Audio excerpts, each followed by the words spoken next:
I'm Sebastian Junger, and this is the Break It Down Show. Yeah, we've had Sebastian on before. It's wonderful to have him back. This time I've got Scott co-hosting with me. And just before we go too much further, I wanted to bring up Sebastian's latest book. It's called Freedom. And it seems like this is like is it a trilogy? What would you call it? These short books that you have, like Tribe and that kind of thing. What's the what's the impetus behind that? And is this a multi-volume set?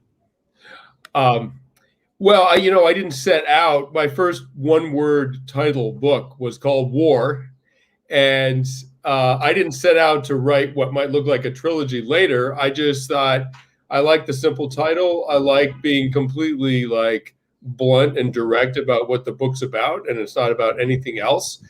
And so War was the first one. I remember my publisher was like, I don't know, can we really call the book War? I mean, no one's ever called a book War. I'm like, no, amazingly, no one has thought the most obvious thing in the world. No one's done it. And so then Tribe was sort of the next step. But I'm not a good chess player with my life. I don't think this many moves ahead, right?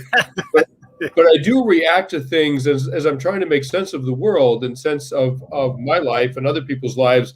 I do come to these conclusions. And my conclusion with Tribe was, we're all lacking community. What soldiers had out in combat with each other, boom, suddenly they're home and it doesn't exist. And clearly that's what humans need, is connection. And so, and then finally with this book, Freedom, the thinking behind it, and I just came to this idea a couple of years ago, but I was thinking, what is the other? I mean, people will die to protect their children. They will die to protect their communities. Is there anything else people will die for? And there is one other thing. They will die for freedom. They will die for their ability to be autonomous and self-defining, freedom of thought, freedom of speech, physical freedom to not be in bondage. And so I thought, well, that would actually be a fine volume to examine how that works. The way the book kind of plays out, from my perspective, it's almost as if we go on this walk that you go on with your friends, and I'm calling it a walk. It's a multi-week long journey that you guys talk about, and there's a little geography in there, there's a little bit of history, but it's as if we're just having this conversation as we go along on this 25-mile trek, and then the next day, and then the next day, and the next day. Yeah. So what I did was, this is years ago, and it was before I thought I was going to write a book called Freedom. I set out from Washington, D.C. with a few other guys that had been in a lot of combat. A couple of them were soldiers, another was a journalist. And we walked along the railroad lines from Washington, D.C. We were going to go to New York. And then we finally got to Philly, and we thought, let's go west instead. That sounds better. And we headed for Pittsburgh. And the reason we were on the road lines is that there are these swaths of no man's land, right? Like there's no cops out there unless they're looking for you, which at points they were looking for us, including in a helicopter, which I still feel a little bad about. You can do sort of whatever you want. Like we were sleeping under bridges and in abandoned buildings. We were cooking over fires. If we wanted to grill meat, we'd get some railroad steel and these things called tie plates. They're super heavy that pin the railroad. The rails to the cross ties. We put those on two rocks and build a fire underneath them and turn them into a big cast iron griddle, basically. We were getting our water out of creeks, walking through ghettos, through farms, through suburbs, like through the middle of America in every sense. And we called it high-speed vagrancy. And what I realized later, I mean, we had a million amazing things happen and mishaps and everything else. It was brutally hard. We were carrying 60, 70 pounds. Some days, once we did 40 miles in 40 hours, we were really grinding it out. And we broke our bodies, basically. But what I realized later is that over the course of 400 miles or so, at night, we were the only people who knew where we were, right? And that's a form of freedom. It's not the only form, but it's a sort of an important form at the kind of animal level. And so that was why I decided to incorporate an account of this trip into my narrative, my research narrative about what freedom is and how it works. Leaving room for you, Scott, if you got a question. Oh, of course I got questions.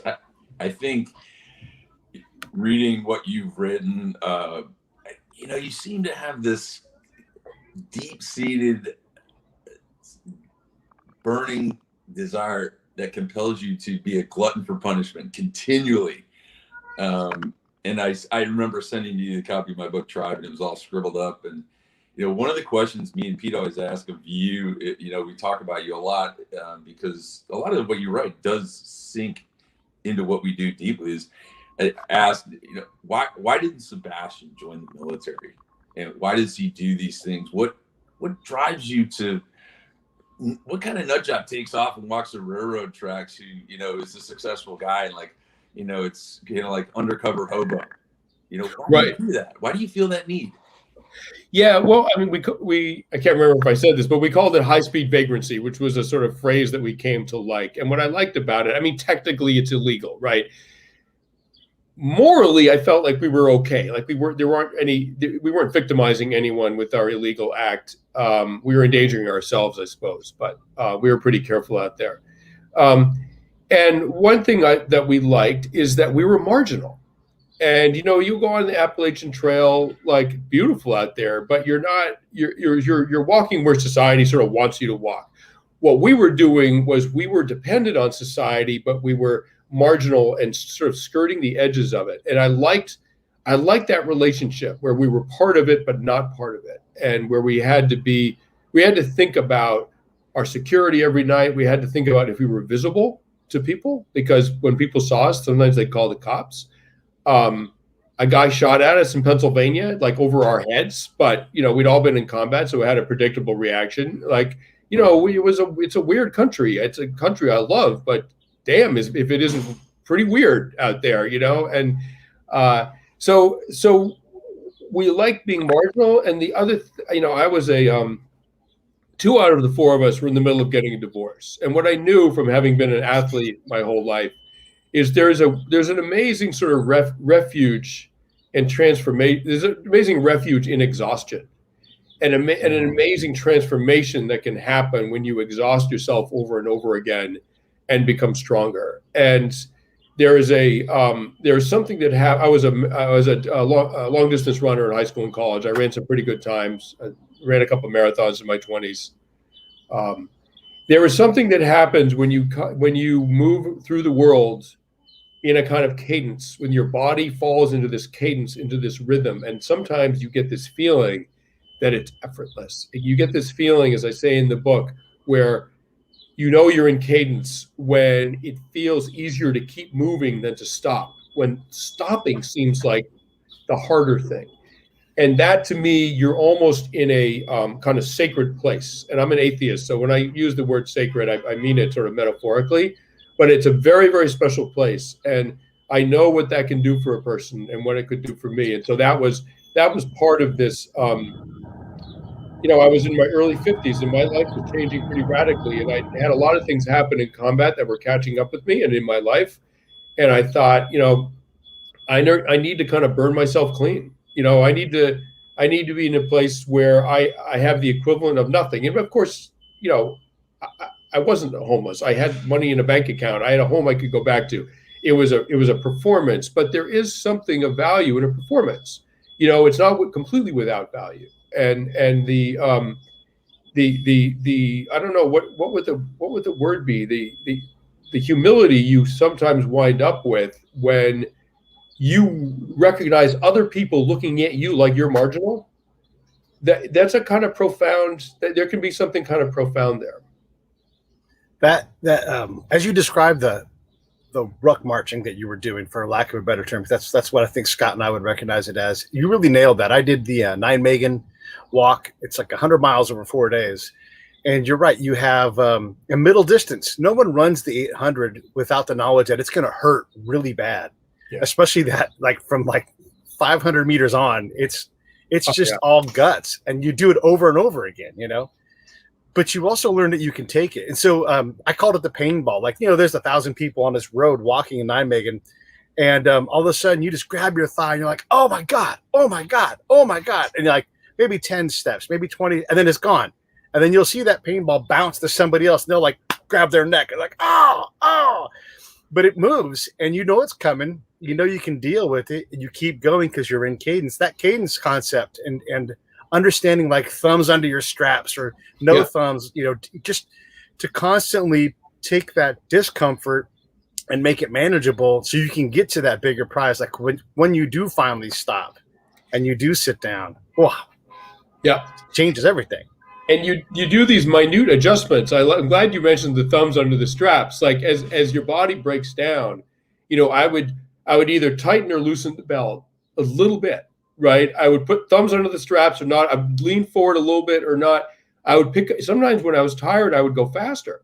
And there was a kind of a mental relief in actually going faster because at least you were getting some energy from the fact that you were going faster. I don't know. It was a very, very complex mind game. And long before your body stops working, long before your body breaks down, your mind is trying to bail out the entire time, right? I mean, your mind is like this sniveling little whiner that's like offering you these little deals like, hey, why don't we just slow down a little bit and then we can make it up later in the day, I promise you. And then you have to not listen. You have to be like, sorry, like, no, now because because you're offering me little deals, now I'm not going to listen to you at all. And you're going in the other room. And when you put your mind in the other room, then you're truly liberated. Then you're free. I mean, you're free for a while from the tyranny of your feelings. And did you? I suffer from this where I'll start to mathematically like put goals ahead of me, and you're right. Like when you slow your pace, you're like, well, now it's going to take me 9.5 hours, and that's going to hurt for 9.5 hours. I need to get stopped so I can rest and recover, so I can do this the next day. But then I get caught in the trap of that was 220 paces in the last whatever, and then I start to lose the benefit of the walk for the desire to analyze what's out there.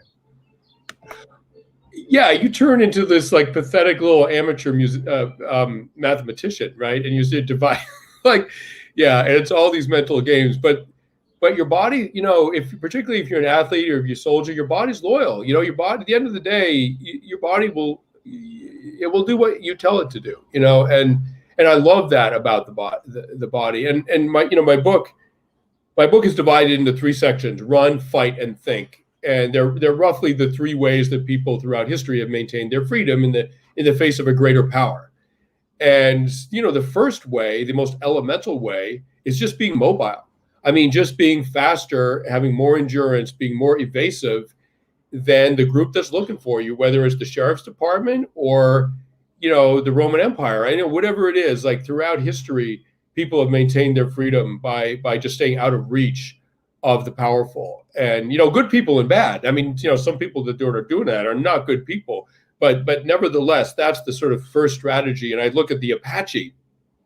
The Apache are a great example because in the Southwest, when the Spaniards arrived in the late 1500s, there were 2 kinds of society. There were the Pueblo Societies, the Pueblo tribes that were agriculturalists, right? They irrigated, they had farms, they planted. They lived on these sort of like on top of these mesas on basically little fortresses, right? Totally impregnable. And then there were the nomadic peoples, the Apache and the Navajo, that were materially very poor, but they didn't have much to carry and they moved really fast. Now, who do you think stayed autonomous for longer? Of course, the Pueblos got rolled by the Spanish immediately, right? The Apache, who were renowned for being able to move 70 miles a day for days on end. They could outrun cavalry in rough country or in the heat. They maintained their autonomy almost until 1900, right? I mean, that's the year my grandmother was born. That's mobility in service of freedom.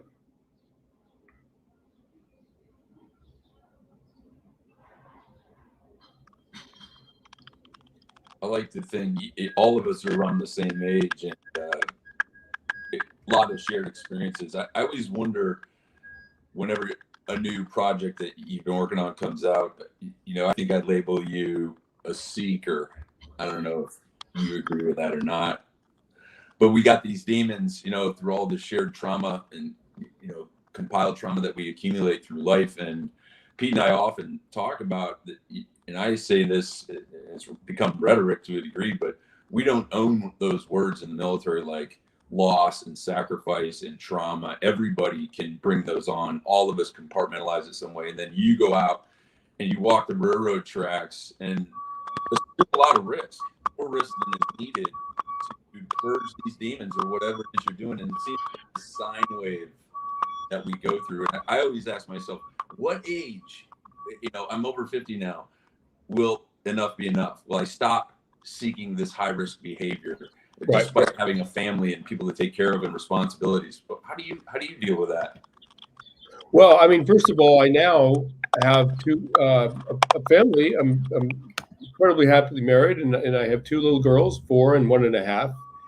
And I would do anything to protect them, and I would do anything to protect them from anything happening to me, right? Because they need a dad. So that means that my whatever my predilection for risk is, or adventure, or whatever. I mean, I'm 59. As you get older, that changes also. But now it doesn't matter. I mean, my primary job is to make sure that they have everything they need to turn into the happiest, most complete possible people. And so I mean, I would defend them from anything with a shovel if I had to, but I'm not going to take any risks. Forget it, and I don't even want to be away from them. And I love being out the railroad lines, and I got to say, like, I think the risks were pretty minimal. Like, every once in a while there was a situation, but basically I think we were okay. We were super smart about it, like that environment's a dangerous environment, but every environment's dangerous if you're stupid, right? And we were very, we tried to be very, very smart about what the risks were. There were a couple of times where I thought, and in combat as well, a couple of times where I thought, oh my God, if I get unlucky, I'm dead right now. And but we learned from that. That's true of the ocean as well. I mean, you can become really sick. You can be safe as houses and having a great time until that boat flips over or any problem at all, and you end up in the water, because now you're just a coconut floating in this massive thing that's going to kill you if it gets even any more of a chance.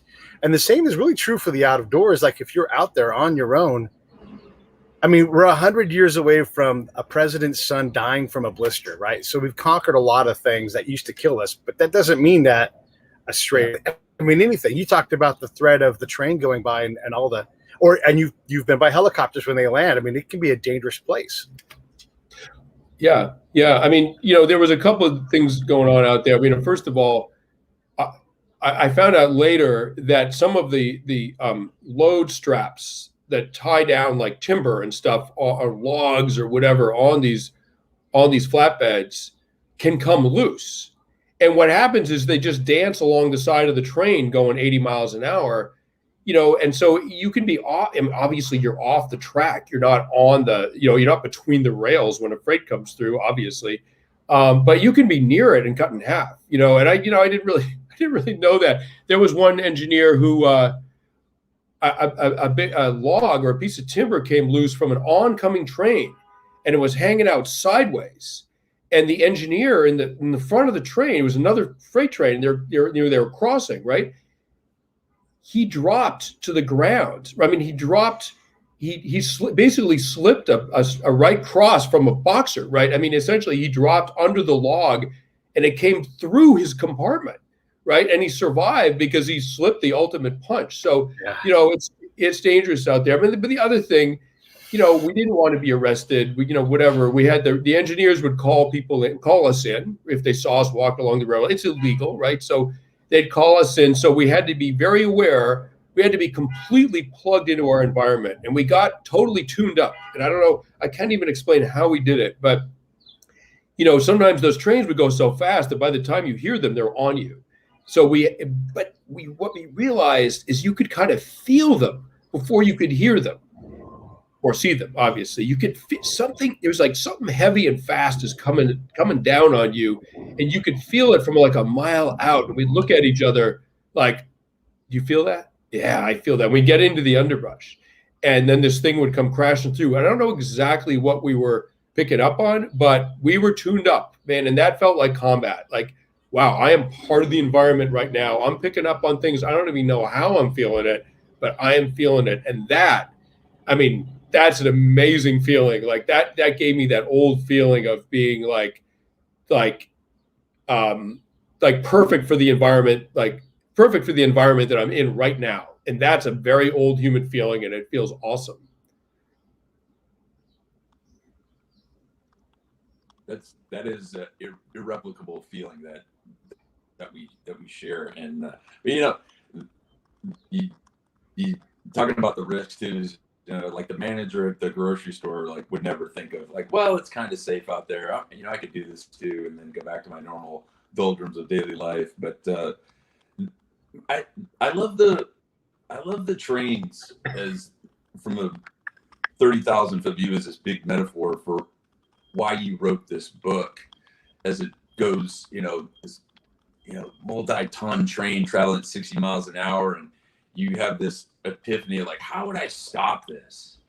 And you come to the realization of how it can only be stopped. You craft up a few ideas, and then you realize there's only one thing that can stop that. And then you tie that to what's going on in our country right now, what's going on with this nation. And I love that. And what was that you figured out was going to stop that trend? Yeah, thank you. So we were, one night we were along the Juniata River in Pennsylvania, which I found out later was the sort of main thoroughfare for settlers in the 1700s, heading west towards, what was called Indian country, looking for freedom, right? Freedom from the government, from the church, whatever. And what they found out there is a brief detour, but it's interesting. What they found out there was, yes, they were free from the government. They're in the wilderness. They're in Indian territory, but they were also in a huge amount of danger. And the way they dealt with that danger was that they had a kind of mutual defense pact with each other, which meant that you didn't have a choice. You had to fight, right? If there was an Indian war, if the Indians, sort of attacking along the frontier, all the settlers collected at the stockade, right? And excuse me. And if you were an adult male, or really an adult, anyone over 14 had to fight because everyone's lives depended on it.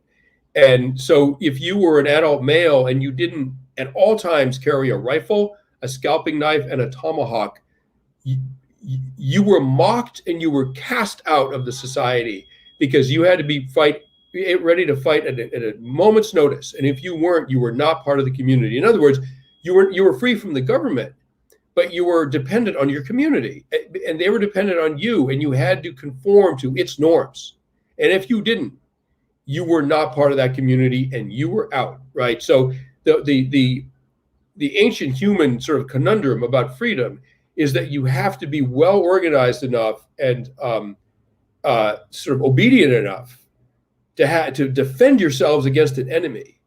But then that means that you might be subject to the tyranny of the group. And there is no way out of that trap. So what you have to do is institute rules of fairness within the group that really respects everyone's individual rights, up until the point where those rights make the group less safe. It's so obvious, right? So you do not have the right to drive on the left-hand side of the road. That's not your right. I don't care how free you think you are or what you think your rights are. You have to drive on the right-hand side of the road, because you're going to kill people and you're going to get arrested. And the community has the right to arrest you for violating that rule, right? That's just how it goes with humans. So to the train metaphor, one night we were along the Juniata River and we were bedding down, and the tracks were 50 feet away. And when those freights come through at night and the passenger trains, oh my God, it sounds like God's coming at you through the woods, right? It's an unholy sound, and it feels like no matter where you are, it feels like it's going to run you over. You literally check around you to make sure you're not somehow accidentally on the tracks. It is so damn loud, right? And this howl comes through, and this thing comes through, and it's unbelievable feeling. And I said to the guys, what would it take? It's 20,000 tons of freight or something like that. I can't remember the number. It's very, very heavy, going 70 miles an hour. I said to I just put it out there, what would it take to stop that in its tracks, right? Instantly. What kind of massive wall would it take to bring that thing to just pile into itself, stop it instantly? And my buddy Brendan said, and he was so brilliant, he was like, oh, that's easy, man. It would take the same freight train going in the other direction on the same track. They, weighs the same, going the same speed, and they would stop each other instantly. And I had this idea later, because I was thinking about what America, which is the most powerful military ever, right? And we can talk about why that wasn't enough to defeat the Taliban. But the most powerful military ever, like, what would it take to destroy us? ISIS isn't going to do that. Al Qaeda's not going to do that. Russia's not going to do that. Only we can do it. And it's the same thing. Only the United States running headlong into itself can bring itself to a stop. And that's something we almost, in my opinion, that we almost saw on January 6th, was the United States almost destroying itself. Luckily, there was enough momentum on the right side, in the right train, to have that not happen. But it didn't feel good to me as someone who loves democracy. I mean, what I love about this country, I don't love this country just because it's America. I love this country because America is a democracy. I love democracy is what I love. And America is a shining example of it. And that's why I love America. That was a close call, in my opinion. I didn't realize even that day how close it was, but that was a close call. It for sure is. And it's also indicative of us starting to try to fight over what freedom is going to be. I mean, no matter what the outcome of the election is, there are tens of million people on both sides that are disagreeing completely on what freedom is and how to approach it. And so we're kind of like they're slowly pulling the screws out of the machine to see like how long it goes till it shakes itself apart. I mean, if it's the 6th, it'll be the next thing next, and it'll be the thing after that, because we seem to refuse to want to work towards consensus and to ameliorate problems. We want to just continue to complain about things and tear ourselves apart, So our trains might even break down before they even smash into each other, because we're a shambles in a lot of ways. What I would say, and I'm a Democrat, so I'm aware that I might have a sort of like bias in me, and definitely call me out on it, because I'm also a journalist. I'm more of a journalist than I am a Democrat. And journalists, the ultimate definition of journalism for me is someone who's willing to disappoint themselves with the truth about something, And so, of course, I have opinions, but really my ultimate loyalty is to the truth. So I just ask to be called out if I'm in error. Sure. But what I would say is that the Republican Party, and I have some very good friends who are Republicans, the Republican Party has won one popular election in the last 30 years or something like that. They are disincentivized. I mean, because of that electoral truth, they are actually disincentivized to be loyal to a democratic process, because more and more a democratic process is seeing them lose elections, right? That's a very, very dangerous position for America to be in. And I feel like one of the reasons that something like 70% of Republicans think that the election was rigged and that Biden's not the legitimate president, something they don't feel about senators and representatives who won office, right? They only feel that about the White House.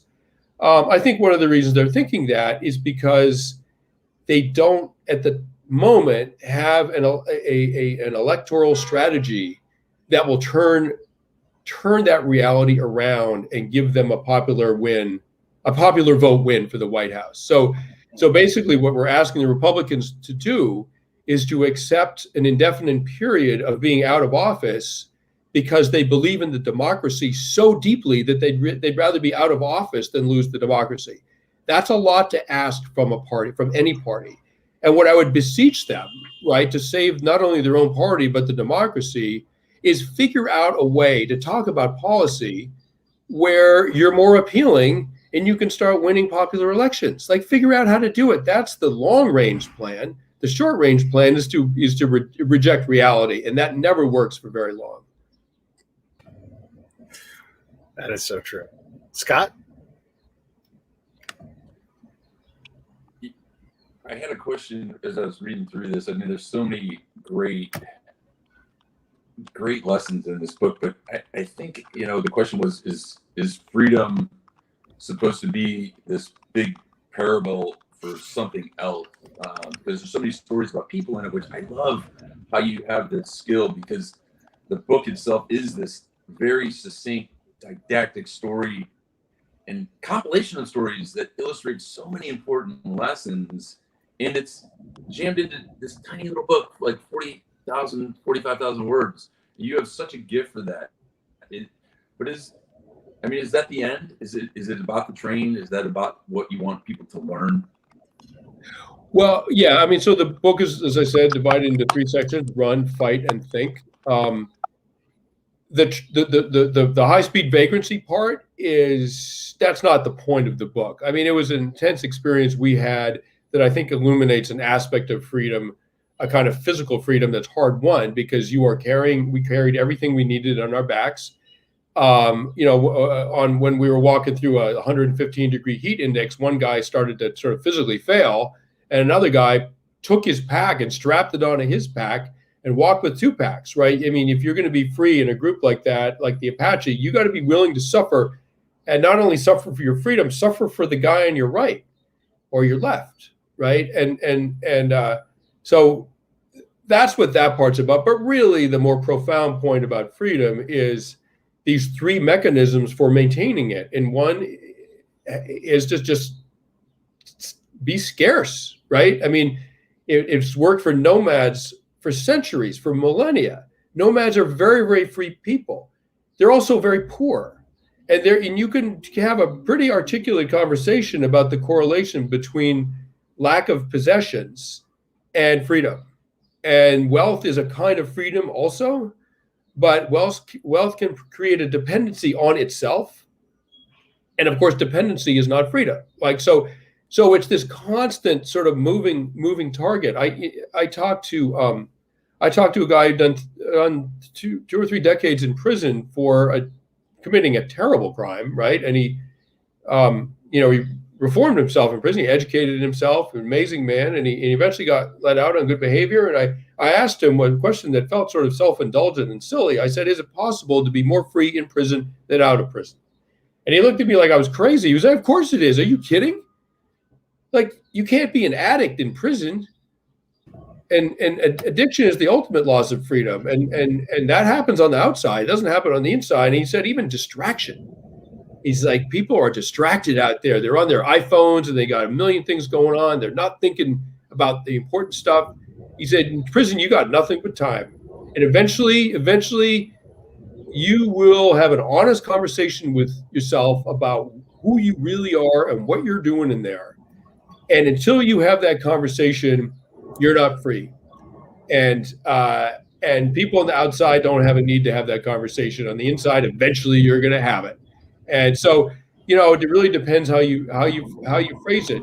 My last the last section called think.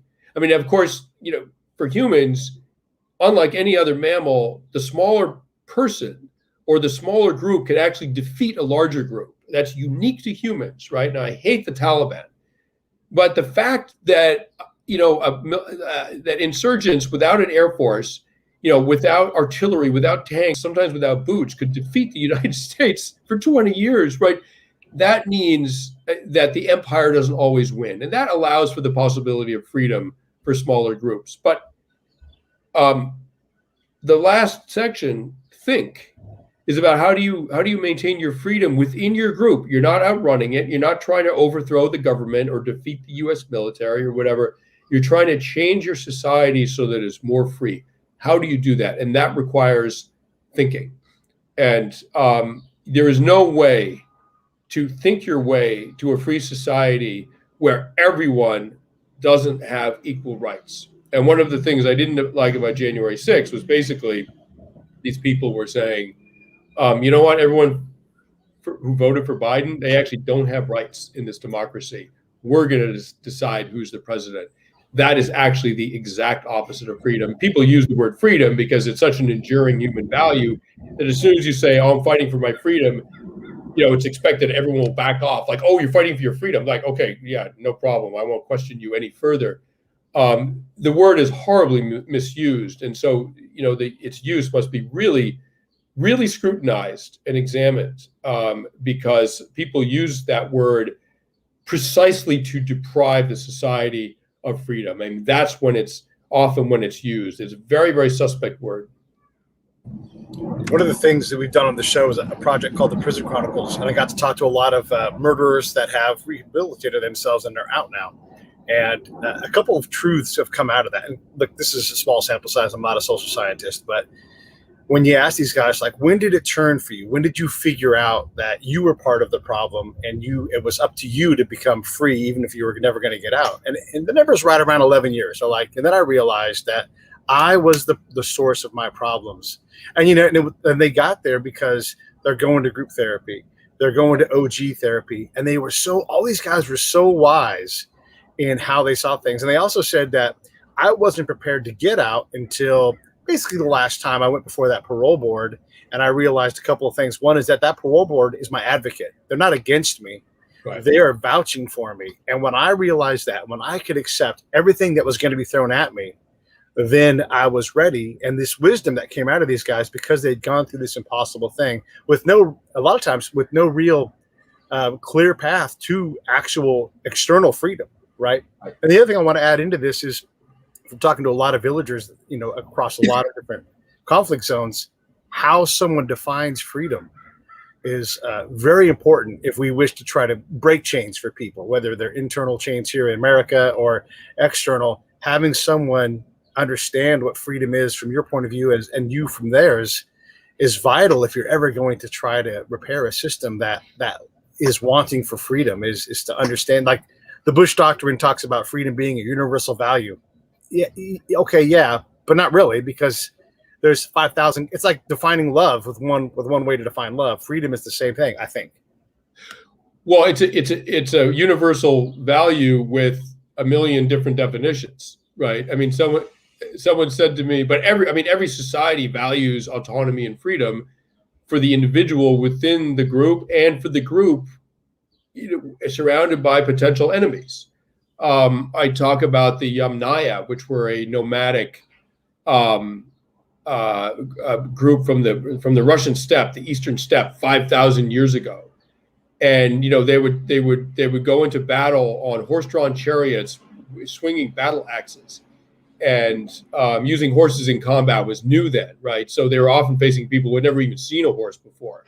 And they were basically and they traveled without women. They were just men. They're basically like the first motorcycle gang. And they cruised, were right through Europe, right? And into Iberia. Right. This is 5,000 years ago. And within 100 years, they killed all of the men in Iberia, every man, right? And we know this because of the DNA. If you look at the DNA of modern Spaniards and Portuguese, somehow, I don't know how, I'm not a geneticist, but they can tell that the male line completely dropped off 5,000 years ago.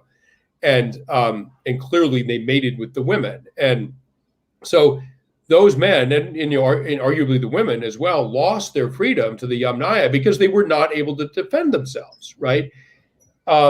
So someone asked me, I was in Afghanistan for many years and off and on, and someone said, well, the Taliban looks like they might take over when the U.S. pulls out, and I don't know who's going to be free in that country when the U.S. pulls out, and I said, and I want to reiterate, I loathe the Taliban because they are so oppressive and have no regard for human rights, right? Just to reiterate that. But what I said to him is, the Taliban will be free in Afghanistan. In their opinion, yeah. Right? They're like, oh, now we're free. The infidel is out of our country. The big empire has packed up their tents and gone home. Like, we're free now, right? So we have to understand that there is not a universal definition of freedom. It really is defined by the people themselves. And that guy who was in prison, had he gotten out and fell back into drug addiction, he might very well say, I'm not free anymore, right? And that might be anathema to the thinking of another person who thinks being in prison's loss of freedom. But I'm not going to tell that guy he's wrong. You know what I mean? Like, there are many definitions. Right. Yeah. And in a lot of ways, we were the insurgents in Afghanistan. We came in and tried to install a new system. By the way, that system has basically failed, and the Taliban are going to be back. Maybe they'll be a kinder, gentler Taliban, maybe not. But that, we failed to realize that we were trying to change a reality that we were refusing to accept and to understand. And I want to reiterate that the first definition of freedom is that you're safe, right? And you're physically safe. And that's where I think some of, the sort of Black Lives Matter conversation rightfully comes in. I mean, the argument is, and I'm not coming down on either side of this argument, but I think what they're saying is, look, particularly young Black men actually are not safe. They are not safe in their own country, particularly when they're at a traffic stop with the cops, right? So I'm not going to weigh in on that other than to say if they're right about in that assessment, then they are right in talking about their freedom. But to rewind for a moment, I looked at a street gang in Chicago in the 1960s, and they were called the Vice Lords. And they were formed, they were in a very violent, crime-ridden part of Chicago, the Lawndale section. I don't know what it's like now, but back in the 60s, it was very violent. And they were surrounded by these other street gangs, and the young men, it was African-American community, the young men who were not affiliated with the street gang were individually at enormous risk of being beaten up, robbed, killed by all these organized gangs. So they formed their own street gang called the Vice Lords. And is this freedom or not? They controlled territory. Because they were a collective entity, they were able to defend themselves against the predations of these other gangs. But the one requirement, and again, it was exactly like the settlers on the frontier, the one requirement, absolute requirement, was that you fight. And if there's another vice lord in a fight, however bad the odds are, 10-1, 20-1, it doesn't matter. You go help that guy. And if you don't, then you're not a vice lord. And they had a very simple solution for that problem. They didn't beat you up. They didn't whatever. They just put you in a car and they drove you into the middle of the territory of a rival gang, and they just pushed you out of the car. And you had to make your way home by yourself, and you wouldn't get there, right? So that, right there, you have this sort of dichotomy of like, okay, I'm free because I'm safe because I'm in this group, but I owe the group my life. And that brings up the bigger conversation about, as an American citizen, what do you owe the group? What do we as citizens owe this country? And there's a big, argument. Do you owe your country the inconvenience of wearing a mask or not? I don't know what the answer is, but that's the eternal argument about, okay, this is the group that's keeping me safe. Now, what do I owe it? And, I think part of the problem is that in a big country like this, it's very hard to feel sort of part of it, because it's so damn big. All the sort of survival tasks have been outsourced to specialists, to professionals, right? In a platoon or in a hunter-gatherer group or in a street gang, it's very, very clear what you owe the group and that you owe your survival to the group. So what do you owe it in return? It's very, very clear. In a big country like this that's so safe, it's so huge, what do we owe? I think one way to to perform, I was talking about the value of performance, to perform your relationship with this country. I mean, maybe you're 59 like me, you can't join the military, you're not going to do it. What are you going to do? Like pick up litter? But how can you perform your relationship with the group in a meaningful way? And I would say that there's 3 ways to do it. They're completely symbolic, but they're also important. I almost died last summer. I had an undiagnosed aneurysm in my pancreatic artery, and it ruptured out of the blue one day. It ruptured. Sorry about the sounds of New York out there. That's all right. And I lost 90% of my blood. Oh my God! Before I got to the ER, my hemoglobin was 1.2. I mean, my dead father was in front of me trying to comfort me as I died. I have very strange memories of this. They put 10 units in my neck and brought me back, and they managed to save me. But I was as good as dead, right? I was saved by 10 people, 10 units of blood, right? So the great thing about blood is it makes no distinctions, right? Republican, Democrat, black, white, rich, poor, whatever. Like, it's just blood. We're all humans. We all need blood. That's the ultimate truth about what we are. So donate blood. It makes you part of this whole deal. And you're going to save someone's life, and your life might be saved by someone else. That is awesome, right? And the second thing is vote. Vote every time. Like, it means your country needs you and you need your country, right? And the final way of demonstrating your participation in this whole crazy experiment that we have going on is serve on jury duty. Don't try to wiggle out of it. Serve on jury duty. Jury duty means that we are not a society that's tyrannized by the decision of one person. One person cannot decide the fate of another person. That is tyranny, right? And the jury duty means grand juries and jury trials mean that it's a collective decision. We all come to a wise decision about the one. And if you do those three things, I promise you, you will feel more like you're a part of this country. I'm actually supposed to be on jury duty today, but because of some medical appointment situations, I was able to come and do this show. But I agree with you 100%. If you get jury duty, it's your obligation. Someone's life is on hold. Some family's been victimized, whatever it is, and they're waiting for 12 people to sit in that box. And yeah, it's uncomfortable. So is charity, by the way, and you have to go out and do these things for the greater good of people. You have to invest in that stuff. It's just like that walk, right? When you're out there on mile 35 and you got 10 more to go, or in the Apache's case, you're not even halfway. It's like you have to invest in that discomfort, that pain to get to where the community is safer when you're trying to outrun a cavalry or hide in the Chiricahuas. Yeah, absolutely. That's right.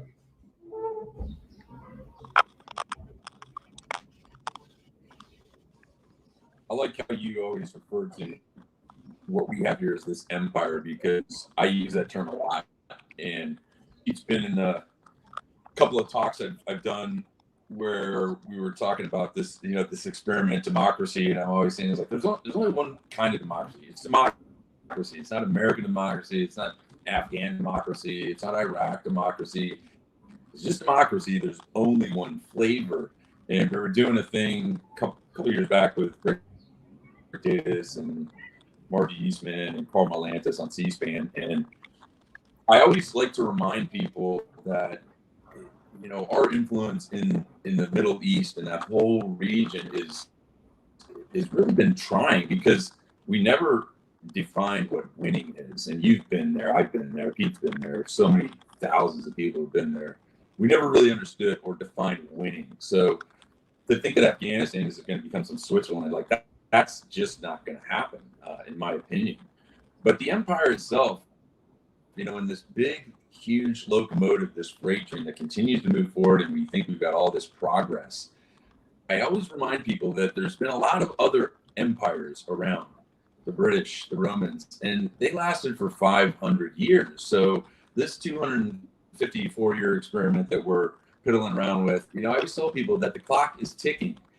And if we don't shore up those lines and we don't come together as a unified nation, we're going to have those same problems. If we think we're immune to those problems that the other empires had, we're doomed to repeat those same mistakes, sadly. And I think what you just said too ties all that together so fabulously, because we three absolutely understand that unifying fluid of blood that keeps us together. And being in the military and being connected to the military, who understands is that there's no other organization that's more diverse ethnically or religiously or sexually oriented or politically than the military, who makes up such a small percentage of the American population. Yet at the end of every day, we accomplish the mission and win. What are your thoughts on the length of this empire? Well, I mean, in the framework of the past, say 100 years, democracies have shown themselves to be amazingly enduring. I mean, ironically, what doesn't last very long is fascism, which is weird because fascists are obsessed with control and with power, right? They try to control every variable. They suppress the vote. They lie about elections. They imprison their rivals, their adversaries. They demonize the press. They do absolutely everything they can to consolidate control. They put their friends and family into the into the sort of heads of government, different branches of government. They try to control absolutely everything. People like Saddam Hussein, Franco, Stalin. I mean, this is how fascists work, right? And it never lasts very long. I mean, as the president of Czechoslovakia said in the late 1930s, in the run up to World War II, he said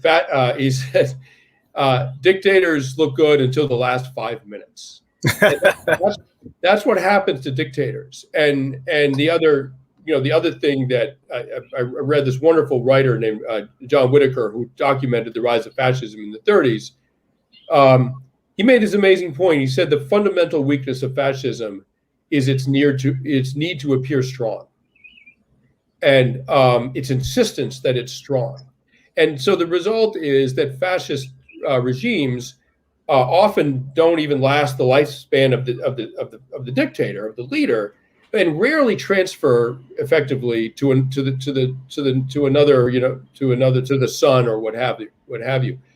Democracies, on the other hand, are very long lasting, and so it's possible that we have the formula for success in a way that can last. The Roman Empire was not a democracy, obviously. I mean, it had democratic elements, but the formula that we have right now, may be very enduring, but it has to contain some core things. The gap between rich and poor cannot get too extreme. There's a sort of sweet spot of a sort of moderate difference between rich and poor that makes for very powerful empires. If it gets too extreme, it's prone to collapse. And the other problem, and I think what we see is that people in this country look at the relationship between corporations and lobbyists and Washington and the big conglomerates, the Amazons, big, huge, sprawling corporate empires like that. And they basically see a rigged system where wealthy people augment their wealth and everyone else is sort of out of the game. They're not even at the poker table. And I think some of the real populist rage that Donald Trump was able to tap into was basically that, where we're all sort of realizing that economic, democratically we're a free country, economically increasingly less so. So that has to be rectified if this is going to remain a stable entity. And where exactly did Mitch McConnell get his tens of millions of dollars? Really where? I'm a Democrat, but I could easily be a Republican and ask that question. Like, are you kidding? Like, how do you guys do business down there, right? There's Democrats that are just as bad, obviously. And the other thing is that the peaceful transfer of power is a sacred thing, right? If you can't transfer power peaceably, the democracy will not last, right? You cannot reject the results of a vote the way Franco did in 1936 and say we're going to use force to reclaim the honor of the country. Like, democracy will collapse immediately if people try to do that, and that is the opposite of freedom. So, that has to be the central ethos of both parties, is that the highest ideal is the peaceful transfer of power and the respect for elections. And anything less than that is basically a road to fascism. Everybody should get freedom. The link for it is here on the screen. If you're listening on the podcast side, it'll be in the show notes. Get all of Sebastian's books, by the way. I love Perfect Storm was fantastic. I mean, we talked about this last time, but your breakdown of what a storm starts like, and it's just a small thing, but the energy goes into the water, and that made me look at combat in a different way too. I could apply that model to understanding things. And I want to go back a few minutes of time. We talked about security or safety for Black families. Well, I learned this in Afghanistan from talking to locals. There are 3 elements to security for them, right? Can dad project himself out to work and come back safely? If he can't, they're not leaving the compound. When he leaves the compound, will the compound be safe? And if that satisfaction isn't met, dad still can't leave.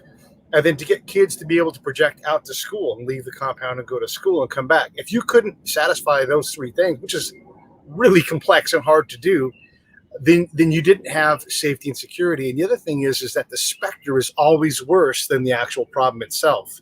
And so there's a huge affect versus effect problem where you can, and we did great at this, we can brief our success every day, whether you're a Republican, a Democrat, or a brigade, armored brigade, we're winning, and then you go out there and you look at the affect and you're not even playing the game. And it's hard to get these things right. So we should all participate. I would say vote out all incumbents because, people shouldn't have tens or hundreds of millions of dollars from being in Congress.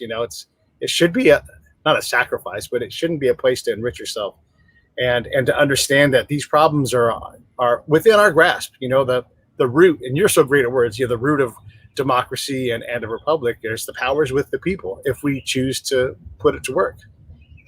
That's right. And if you have a beef with the results of an election or a law or a regulation, there is recourse within a democracy, right? I mean, there's the courts and there's the ballot box.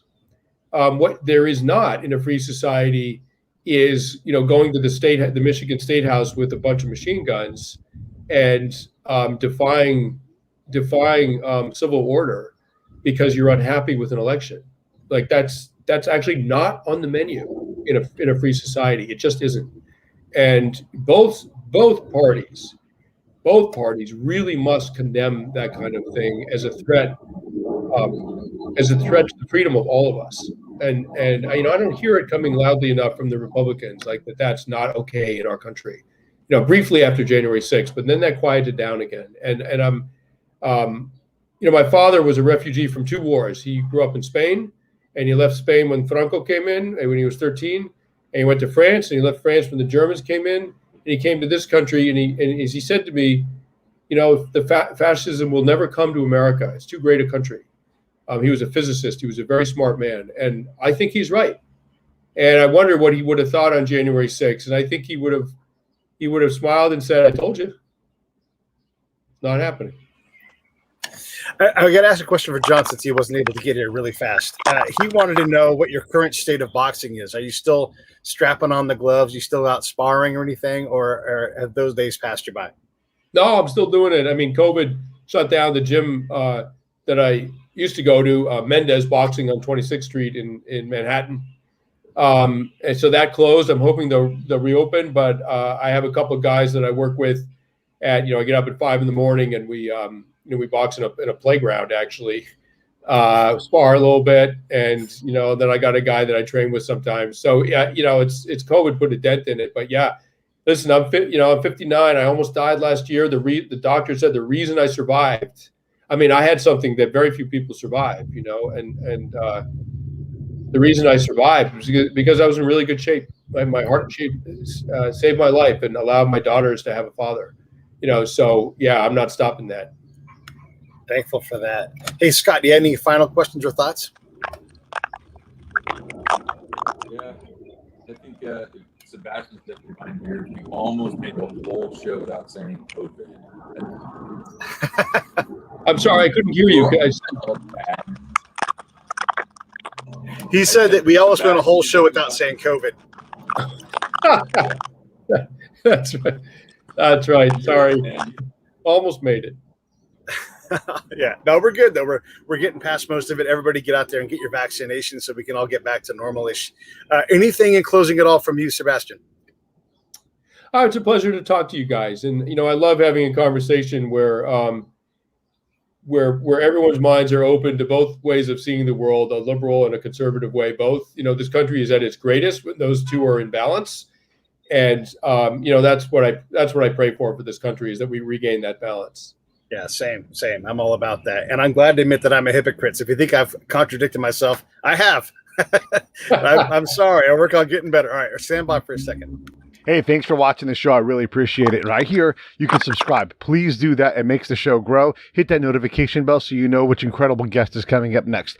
Down below is the PayPal link. You can put a small subscription in. That is an enormous help. All that money goes right back into the show. And then right up over here are the next episodes you should listen to, curated by yours truly. Thank you so much.